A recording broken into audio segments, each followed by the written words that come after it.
राज्यवासीଙ୍କ ପାଇଁ ଆସିଛି ବଡ଼ ଖୁସି ଖବର।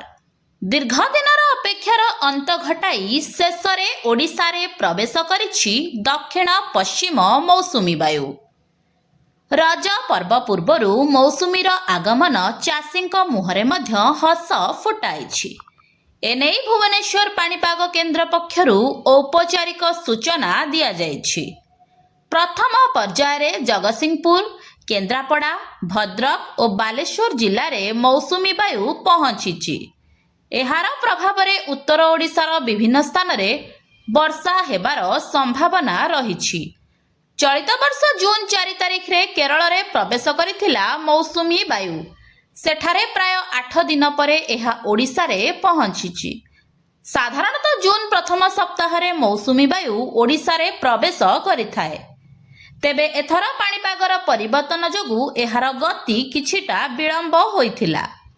ମୌସୁମୀ ବାୟୁର ଆଗମନ ପରେ ରାଜ୍ୟରେ ତାପମାତ୍ରା ହ୍ରାସ ପାଇବା ସହ ବର୍ଷାର ପରିମାଣ ବଢ଼ିବ ବୋଲି ପାଣିପାଗ ବିଶେଷଜ୍ଞମାନେ ଆଶା ପ୍ରକାଶ କରିଛନ୍ତି। ରଜ ପର୍ବ ପୂର୍ବରୁ ମୌସୁମୀ ବାୟୁର ଆଗମନ ରାଜ୍ୟବାସୀଙ୍କ ପାଇଁ ନିଶ୍ଚିତ ଭାବେ ଏକ ଖୁସିର ଖବର। ଏବେ ସମସ୍ତଙ୍କ ନଜର ରହିଛି କେବେ ରାଜ୍ୟର ଅନ୍ୟ ଅଞ୍ଚଳକୁ ମୌସୁମୀ ବିସ୍ତାର ହେବ ଏବଂ କେବେ ଅସହ୍ୟ ତାତିରୁ ମିଳିବ ପୂର୍ଣ୍ଣ ମୁକ୍ତି।